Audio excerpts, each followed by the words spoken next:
Welcome to Convergence. My name's Mike Doran. I'm a California attorney, and the name of this show is Convergence. Albert Einstein once said, among the most difficult problems in all physics is the Earth's magnetic field. I'm going to argue as a California attorney that the Earth's magnetic field is the most difficult problem in all of biology. Today I want to talk about handedness. It's a subject that I brought up before, but I didn't bring up it in the context of some papers that have coming out, and also with more of a quantum mechanics approach. So fundamentally, what I'm arguing is the most difficult problem for life was the Earth's magnetic field. Namely, if the Earth's magnetic field got too strong, then you'd get a giant gas ball like Saturn or Jupiter, and you'd have a dead planet. If the Earth's magnetic field got too weak, Mars, very weak magnetic field, dead planet. The magnetic field is what protects the Earth from getting the atmosphere stripped away, but it's like Goldilocks. It's just right. And so the fact that it's just right is really kind of who designed the designer question. And my view is that life is started out as a quantum machine, specifically the nucleotides. And I want to start out the show by getting to handedness. And handedness goes really back to the Miller experiments. When I was a kid, that was the thing that people who were young Earth creationists would say, is that, well, you look at the Miller experience, and what's produced in that flask is both right-handed and left-handed molecules, and yet life has this right-handed DNA. So I'm going to start out with an article by Charlie Wood, dated January 29th, 2020. It's entitled, Cosmic Rays May Explain Life's Bias for Right-Handed DNA. Cosmic rays may have given right-handed genetic helices an evolutionary edge at the beginning of life. If you could shrink small enough to descend the genetic helix of any animal, plant, fungus, bacterium, or virus on Earth as though it were a spiral staircase, you would always find yourself turning right, never left. It's a universal trait in want of an explanation. Chemists and biologists see no reason, and this is out of quantummagazine.org, you can look it up. Chemists and biologists see no obvious reason why all known life prefers this structure.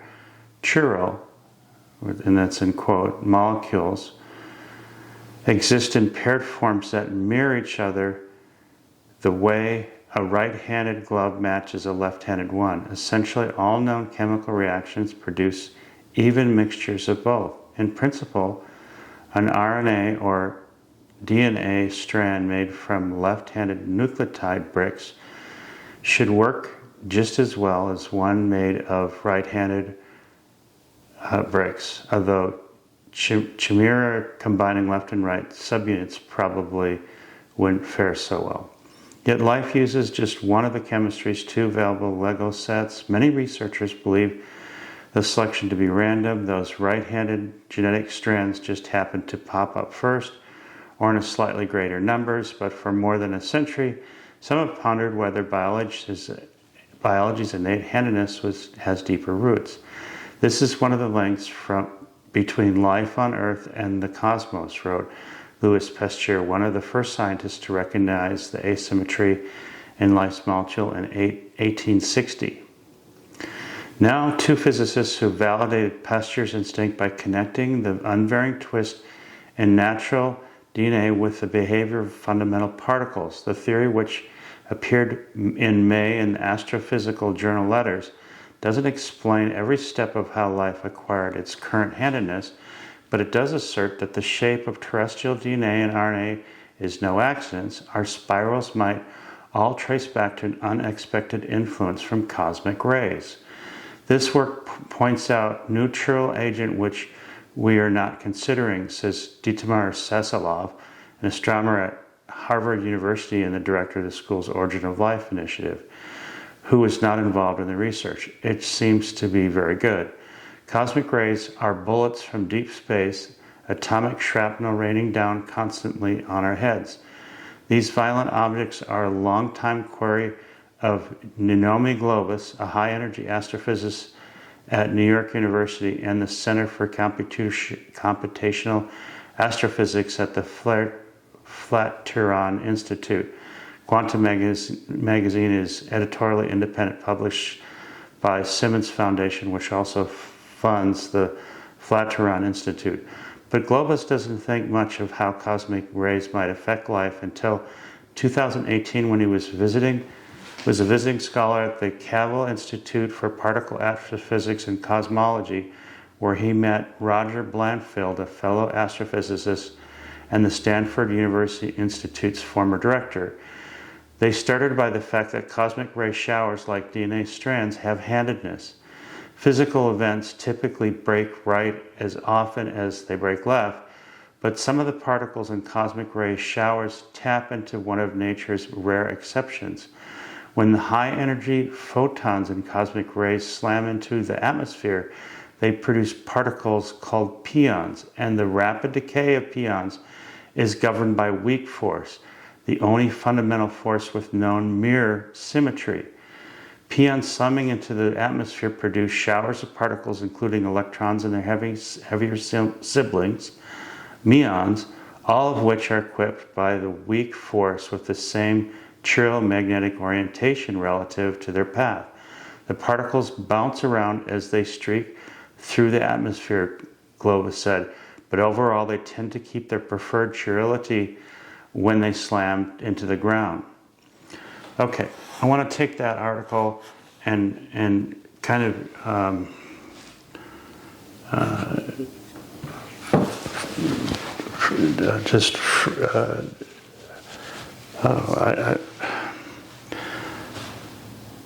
and kind of free flow from there with some drawings, if I might. Okay, so again, my argument is that nucleotides modulate, as a whole, modulated the Earth's magnetic field, and then by being sorted out, they grew more complex, and they operated as a quantum machine. The clock of this, and by the way, I should say something about a little bit of my background. In the military, I was a computer repair specialist. So it's interesting, the machine that we worked on, you could put a round in a coffee can 5 miles away. Later, it was replaced by an HP palm top with a CD-ROM that you would plug in for the military application. But we went basically through training for computer repair and learning how the computer works. So I'm a lawyer, but I have electronics background and a computer background. And then, as I've said before in other episodes, my father was in the military as a meteorologist, and he gave weather reports to spy planes over Russia. So our household, and my mom was a nurse, and this handedness problem was actually talked about in one of the prayer meetings that I had as a kid with my mom. As a biologist, it was an interesting subject to her, and also her faith too. So evolution was accepted, but there was this problem of the Miller experiments, and it was talked about when I was 12 or 13 years old in prayer meetings. This is things that we thought about as a household. We were a scientific household, it's fair to say. So in preparing for this episode, I've been watching a number of quantum mechanic lectures, and I want to talk about some odd things here. as well. So let me first start out on the computer side. All computers need a clock. Otherwise, they can't communicate with each other. They can't pass information. And in this particular instance, the clock we're talking about is Schumann resonances. What those are is every time lightning strikes, it's like taking a hammer and hitting a bell, and it resonates.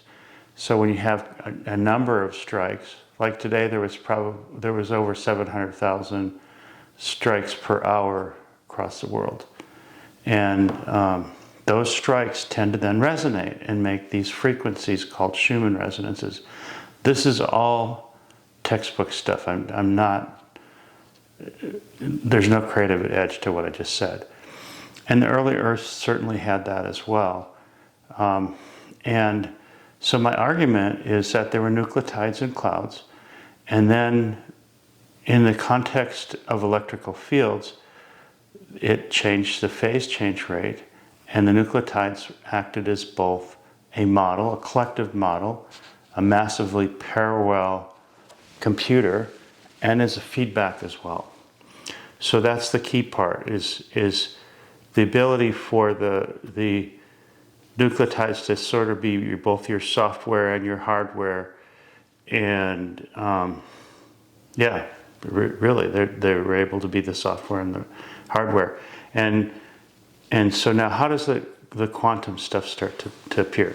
Well, first of all, the structure of the nucleotide is mostly, there's carbon, of course, or carbon life, but the carbon is surrounded largely by hydrogen molecules or hydrocarbons.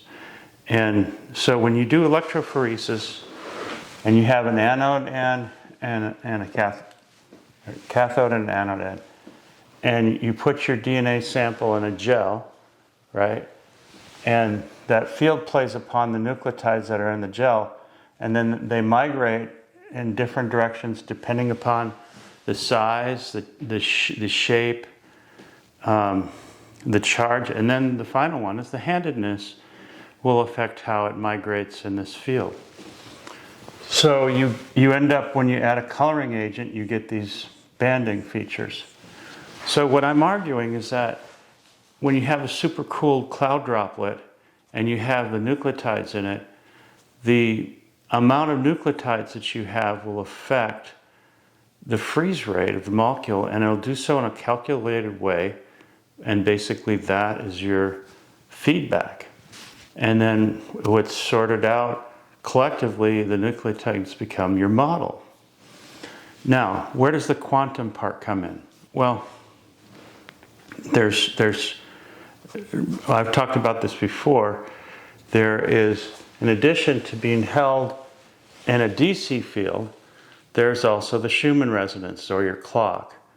And what's interesting about that is when you get a high enough frequency light, it can knock an electron off the nucleotide.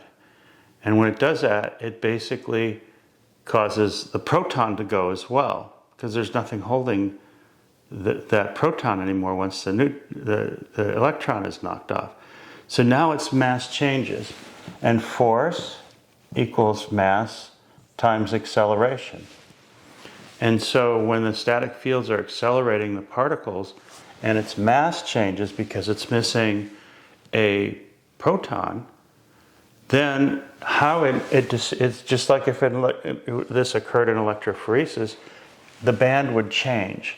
It might move over here, over there. And this is a process that occurs actively. Okay? So how does handedness come in? Well, it's going to corkscrew differently through the gel. And that's going to change perhaps where it goes. But there's another part to this too, the quantum part. So quantum mechanics is often a discussion of spin. And if you have movement of different types of photons and electrons around and about the nucleotide, you're going to get spin that is oriented and then will be sensitive to the handedness of the molecule. So not only do we have cosmic rays as an input, but if that's just an input, that's not what's going to determine handedness. What's determining handedness is this quantum machine. Now, I believe that these scientists were talking about cosmic rays creating specifically right-handedness or whatever handedness you're talking about, whether you're talking about the amino acids or the proteins or the folding or however it's going. It's whatever the input is, you still have to have sorting and you have to have a calculation. Otherwise, it's implausible complexity that these things come together with the patterns that they have randomly. It's just not plausible. So when you introduce quantum mechanics to this, then you get a probabilistic distribution of where the electron might be. And so you get multiple solution sets, and then the ones that don't solve the problem get sorted out, and then those replicate. But it's being able to be active when there's Schumann resonance, but also when there's sunlight. Sunlight's going to affect it. And let me point out something else I was thinking about too, and this is what I'm going to add to this discussion, is one of the odd features of quantum mechanics. If I have a slit, and then I have a blackboard or whatever here, and I run a light through that slit. When I first run the light through that slit, it's going to be, it's going to have just your normal pattern on the blackboard that matches the slit. And sorry, I'm not an artist. But as the slit gets smaller and smaller, a really weird thing happens with the quantum behaviors, where we're talking about a probabilistic expression of where small particles are supposed to be. And that is, as this gets really narrow,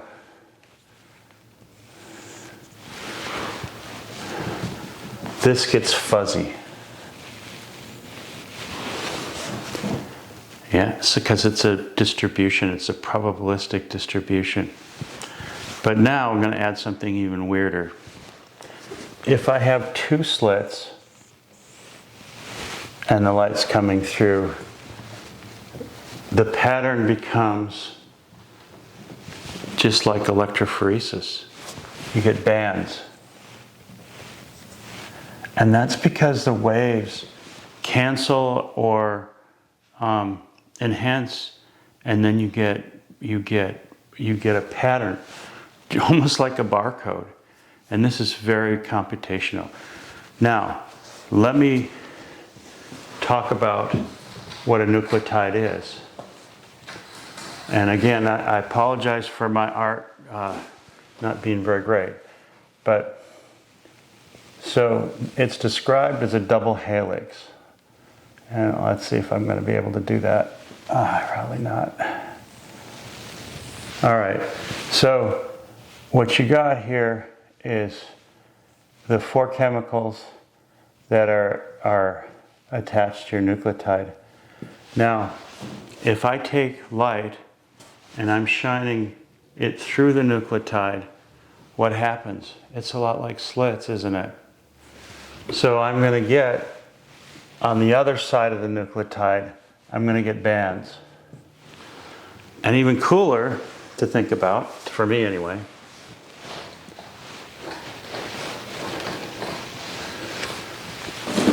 is if we just have one strand. It's a nucleotide that's replicating, and it hasn't matched up yet. We also have bands where the light goes through. It's going to be a little bit different signal, and it's going to have to do with the slits that are in this direction. And then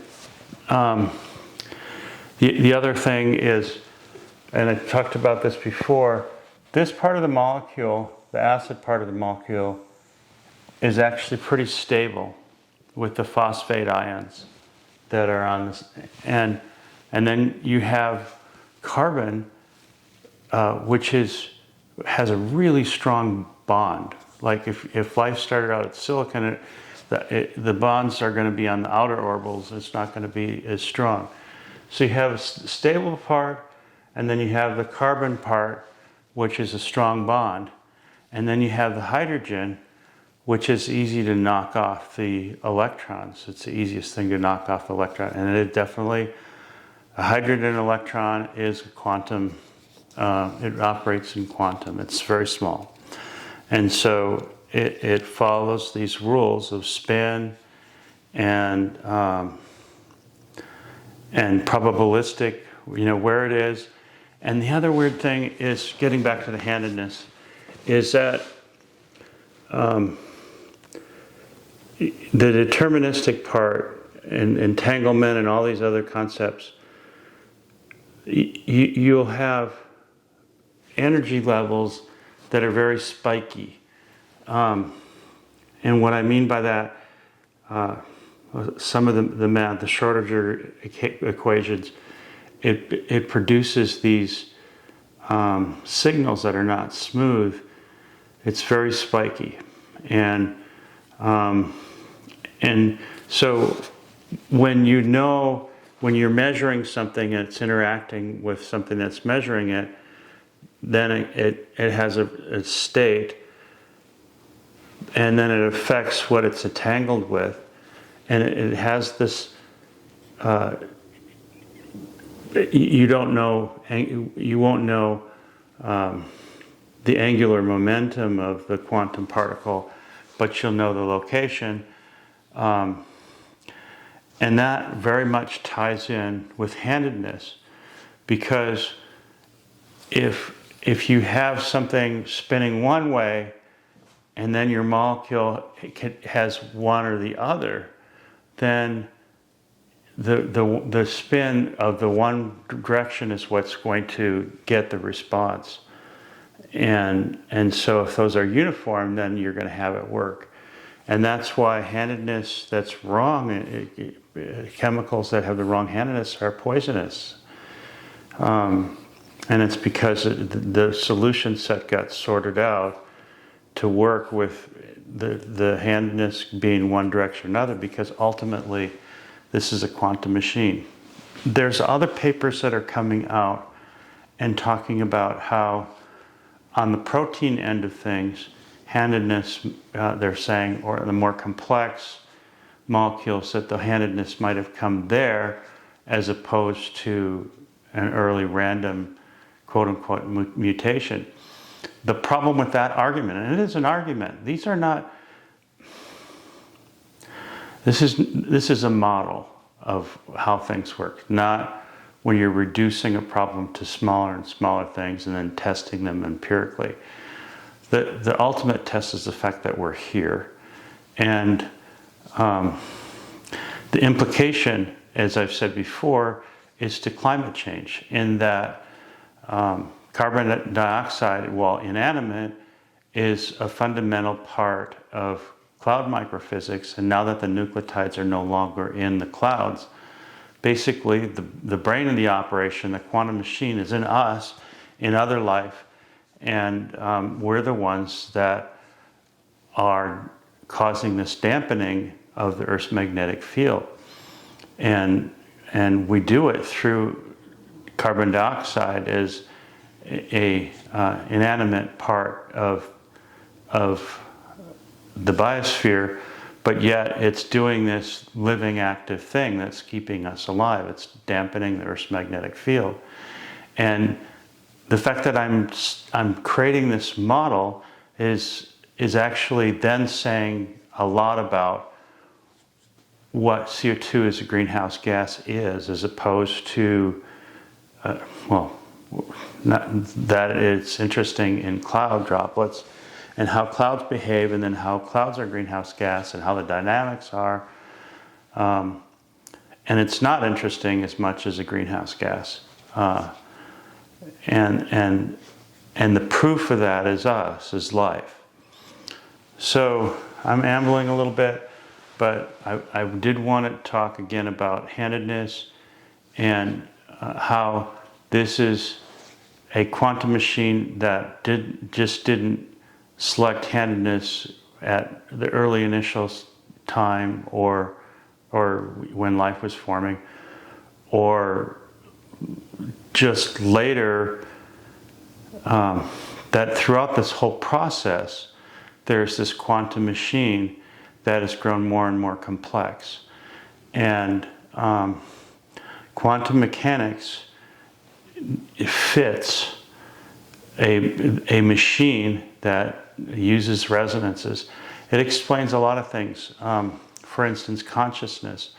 I was watching someone who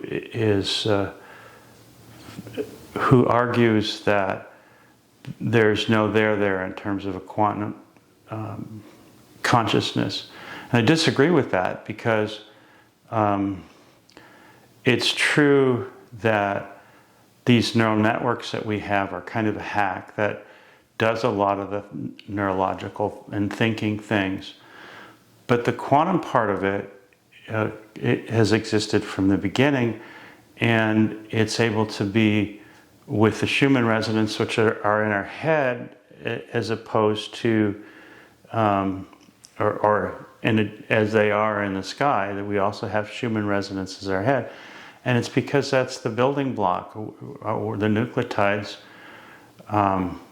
grew more complex and were able to kind of create their own weather and their own frequencies to match the environment which they evolved from. And even now, the nucleotides in our cells direct the inner workings of the cell, and then as the cells develop from stem cells and they grow more complex, they direct the interactions between the cells and the communications between the cells. And this is all a quantum machine, fundamentally, that becomes aware or active when the Schumann resonances are of a higher frequency. The higher frequency, the more you're going to get the hydrogens, the electrons on the hydrogens to be knocked off, and for them to change their behavior in a calculated way. And with a clock, that's the same. The nucleotides are all going to react uniformly across the communication. That's your clock. And that allows for there to be communication and conscious in a form of consciousness that I believe fundamentally that's where that comes from. Even if we have networks, it's neural networks. So it's kind of like saying that just because I use a computer, I don't have a consciousness of using the computer. Well, no, I do have a consciousness. I use a computer, and that is making my behaviors more complex and more calculated. But that doesn't mean that I don't have a consciousness fundamentally to begin with that has to do with frequencies and nucleotides. Okay, if you like this discussion, please hit like. If you want to subscribe, I would love more subscribers. I think this is a huge issue in the climate sciences more than in the biological sciences, because it's giving us an idea what policy we need to have to deal with climate change, where it really is. It's a dampened system, it's electrical, it's biological, and it's not interesting as much as a greenhouse gas. Okay, thank you. Have a good one.